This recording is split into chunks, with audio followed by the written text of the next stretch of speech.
On this Sunday night, statehood at stake. The American president ramps up talk of a takeover in Greenland. Will you talk to him about making Canada a 51st state, annexing Canada? I'll always talk about that. And the annexation of Canada ahead of a high-stakes meeting with the Prime Minister. Escalating atrocities in the Middle East. Hamas executes Palestinians as Israel plans to widen its war.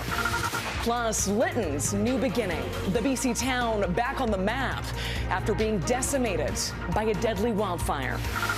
Plus, the unassuming hotel where history was made. I want it made quite clear that in the Netherlands now there is only one authority. And the Canadian general who made it happen. Global National. Reporting tonight, Sarah McDonald. Good evening. Thanks for joining us. Canada's new Prime Minister Mark Carney is beginning his first full week in office, facing two major hurdles. The first, resetting the Liberal Party's strained relationship with Alberta and the future of Canadian energy. And the second challenge is U.S. President Donald Trump, who once again is not backing down on threats to annex Canada. Carney is expected to meet Trump in Washington on Tuesday. Tonight, the president saying military force is not on the table, but economic force clearly is. Take a listen. Would you rule out military force to take Canada? Well, I think we're not going to ever get to that point. I don't see it with Canada. I just don't see it. I have to be honest with you. So will you talk to him about making Canada a 51st state, annexing Canada? I'll always talk about that.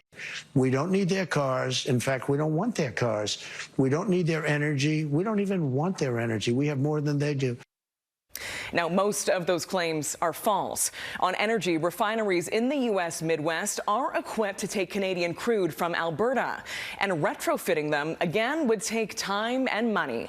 In 2023, Canada shipped enough electricity to power 1 million homes across the United States every day.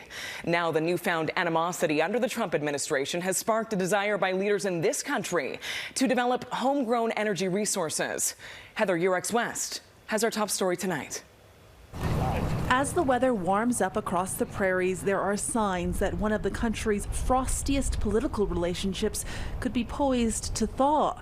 After her first post-election phone call with Prime Minister Mark Carney Friday, Alberta's Premier on her weekend radio call-in show held an optimistic tone. What I was encouraged by is that he is very clear about wanting to establish economic corridors, about moving quickly on big nation-building projects, and he wanted my feedback on what ones would be the most important for Alberta. Alberta's energy sector now navigating an increasingly uncertain time as Trump's global trade war contributes to weakened commodity prices. The U.S. benchmark price for crude closed at below $59 a barrel Friday. It means the stakes, both politically and economically, for Alberta are high. Alberta is the center of the energy sector in Canada. It does play a major role in the Canadian economy as well. So it makes sense both the federal and provincial government actually have some sort of amending sort of relationship. Independence is inevitable here in Alberta. But within the province, there is anger among voters as well. The prospect of a fourth consecutive Liberal government giving the province's small but ever-present separatist movement room to grow. We want to be in charge of our own nation. You start with a referendum, and this is why we have a rally, to inform people that the movement is strong, it's serious. Alberta's Premier doesn't support separatism, but made it easier for the movement to put a referendum to voters by lowering the number of signatures they would need in order to trigger a vote.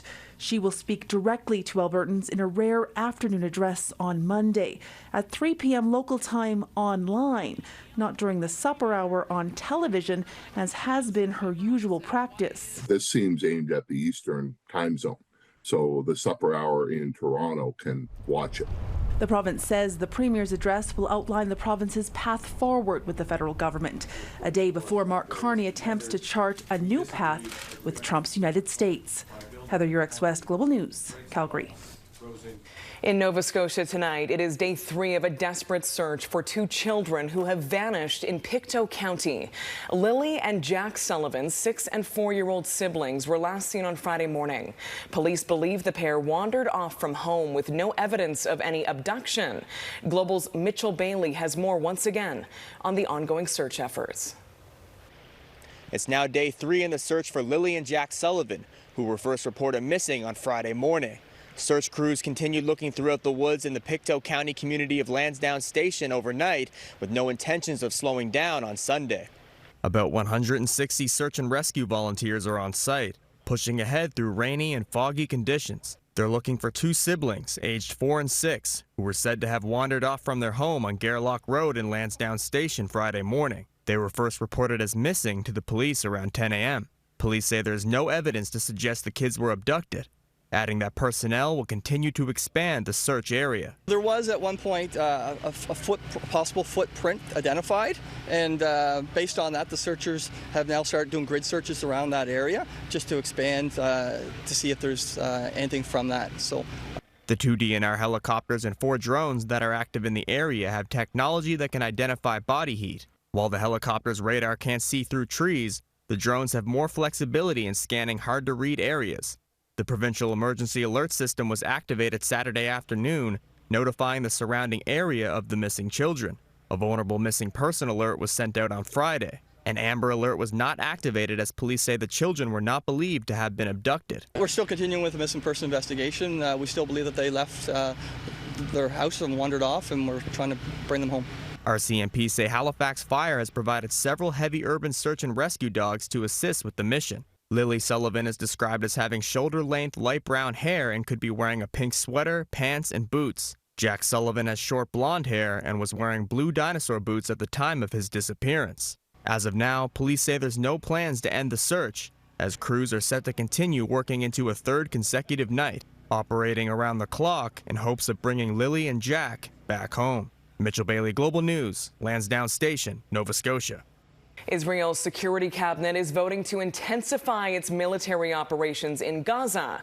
Israel's military says it has already started calling up tens of thousands of army reservists to join and expand its war effort, a move aimed at ramping up pressure on Hamas to release all remaining hostages. As Candice Cole reports, the vote follows outrage over Israel's long-lasting blockade on humanitarian aid and growing calls to reach a lasting ceasefire. It's been over 60 days since Israel halted food aid and other relief like medicine and clean water from reaching the 2 million people trapped in Gaza, creating a humanitarian catastrophe as the risk of famine looms over the 25-mile strip.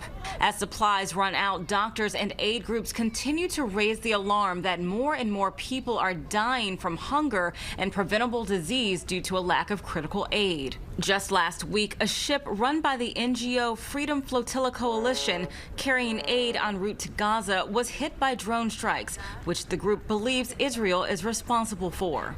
This ship was carrying 18 people, 12 of whom are crew members and 6 human rights observers.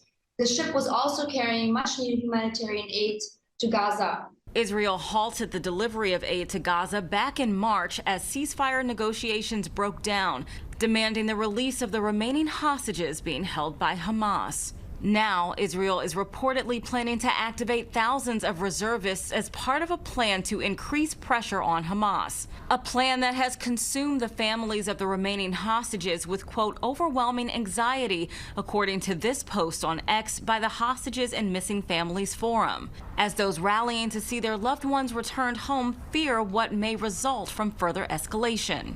The main issue is that the military operation is going stronger and stronger, and they're talking about bringing more troops and reserves, and we're really afraid that it's going to kill most of the hostages that are still alive and bury the other one forever. But the Israeli army believes increasing pressure on Hamas will lead to the hostages' return. Hamas has executed a number of alleged looters after several incidents in which heavily armed gangs attacked food stores and community kitchens. More than 52,000 Palestinians have been killed in Israel's retaliation against Hamas for the devastating attack on October 7th, 2023 that killed 1,200 people and took 251 hostages. Candice Cole, Global News, Washington.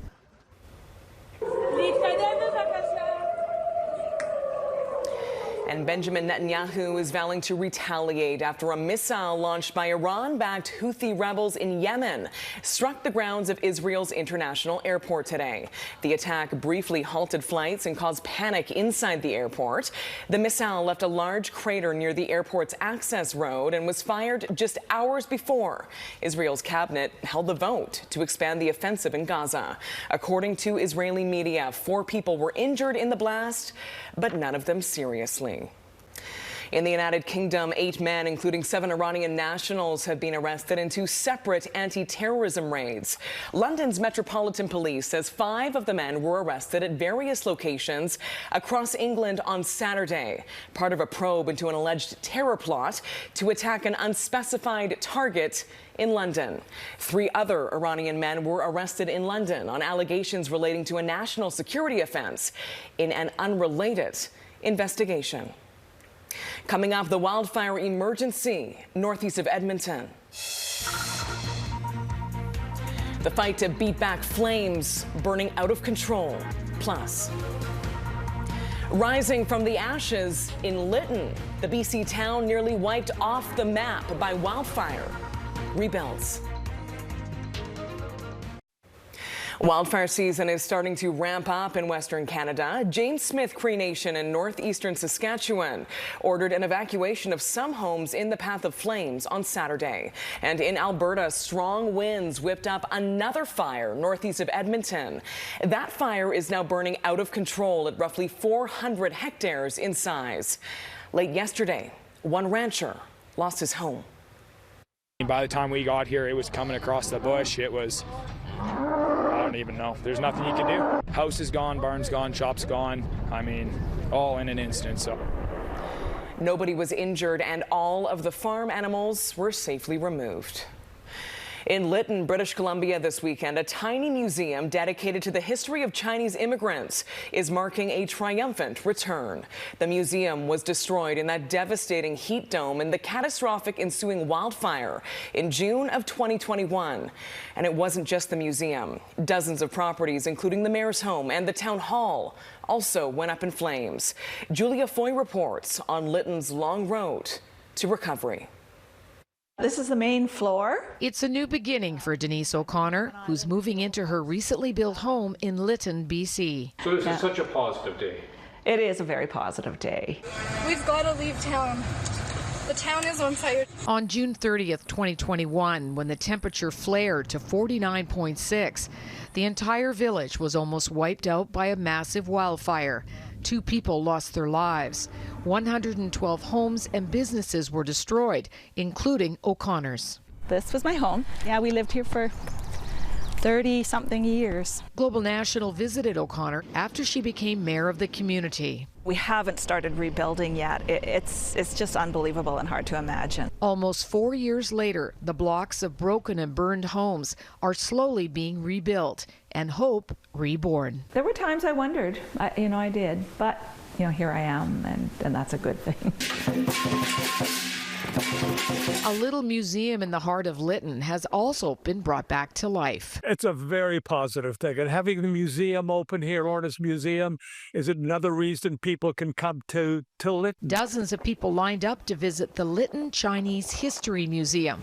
It displays artifacts to help the public understand the contribution of Chinese miners, railway workers, merchants, and farmers around BC's interior. I'm rewarded because I feel like, okay, it is appreciated and it's worthwhile what I'm doing here. The grand reopening on Saturday brought joy to many from the community. It's been a slow process, but what has emerged is very, very good. And there's some beautiful homes. There's a lot of interest here. My heart will always be in Lytton. There's still a lot of work ahead to build a grocery store, bank, and village office. But O'Connor hopes the public will come back to Lytton to enjoy the scenic beauty and to support the little town by the Fraser River. Julia Foy, Global News, Vancouver. Go, Jets, go! Ahead, home team prides on the lesson plan. The classroom where hockey and homework go hand in hand. The Winnipeg Jets whiteout is one of the best-known hockey traditions in Canada. And as the team tries to keep its Stanley Cup dreams alive tonight, there's one local school that's bringing the playoff buzz into the classroom. Our Melissa Ridgen takes us on a field trip to learn how the whiteouts are helping students with teamwork and civic pride. Welcome to our school. Let me show you around. One step into James Nisbet Community School and you know whose turf you're on. We have this display case with all the Jets stuff. These tour guides are part of a grade 6 class that has helped whip their entire school into a playoff frenzy. The walls and halls decked in pep rally finery. Beautiful. With nothing but Jets on the brain. Mark Scheifele is playing in his 14th season as a Winnipeg Jet and wears number 55. Find the difference between the two numbers. Vlad Nemestikov is 32 years old and has played for 8 different NHL teams. The answer is the product of the two numbers. I'm going to give you round 1. Teacher Sarah Martin sees value in getting kids excited about their city's team. It creates a lot of connections and a sense of belonging.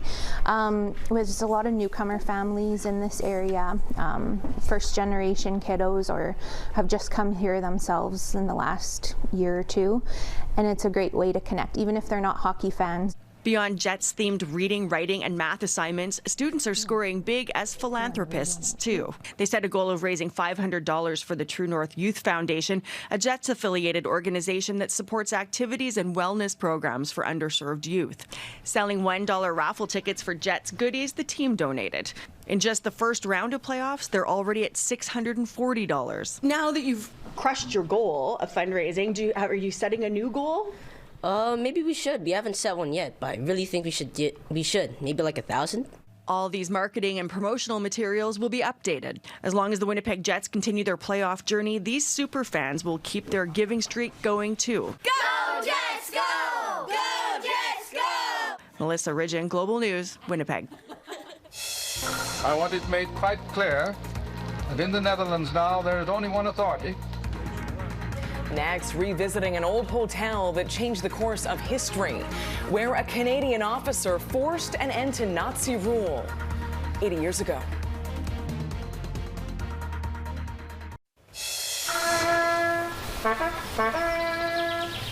Commemorations are underway in the Netherlands ahead of tomorrow's 80th anniversary of Liberation Day, marking the end of Nazi Germany's occupation during the Second World War. Thousands of Canadian soldiers died fighting for the country's freedom, part of a larger Allied effort that led to the unconditional surrender of the Nazis in Europe. Our soldiers had come to Europe well prepared for the challenges that lay ahead. But what they could not have been prepared for would be the deep gratitude the Dutch people have felt and continue to feel for those who helped them to be free. And Canadian forces played a significant role in driving the Nazis out of the Netherlands by forcing Germany's surrender. To this day, the Dutch have never forgotten the sacrifice our soldiers made. Mike Armstrong is in the Netherlands with the story of the Canadian general who secured the country's freedom. A major part of the national commemoration in the Netherlands starts here in this square and then spreads literally across the country. The Liberation Flame symbolizes peace and freedom. It will be used to light torches that will then be carried to other towns and cities to ignite festivities in all 12 provinces. Now, why here? Well, because of a Canadian officer's decision to force the German military that was occupying this country to surrender right in that building. The World Hotel in May of 1945 had been badly damaged in the war. It was chosen without being seen by Canadian Lieutenant General Charles Foulkes. He was the commander of 1st Canadian Corps and apparently chose the hotel because he liked the name.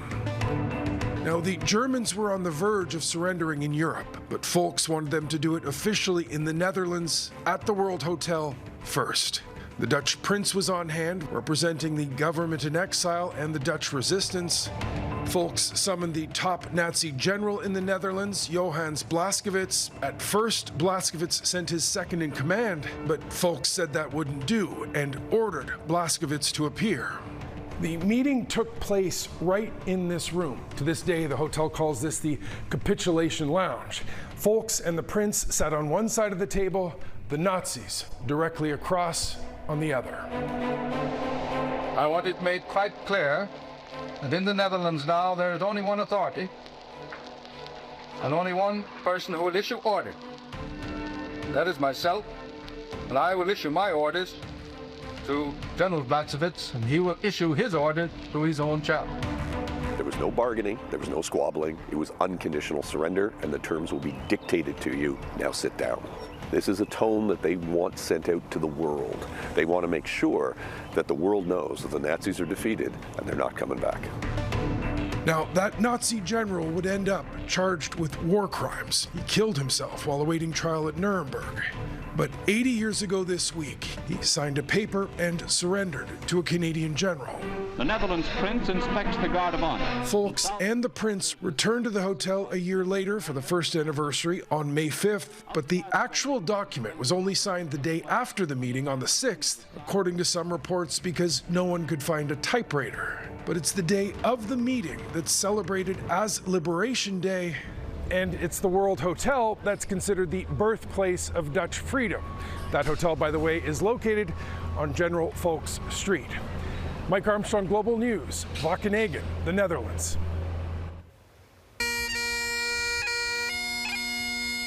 And tomorrow, Mike meets with the descendants of Canadian soldiers who helped liberate the Dutch and made an emotional journey to the Netherlands to honor their service 80 years later.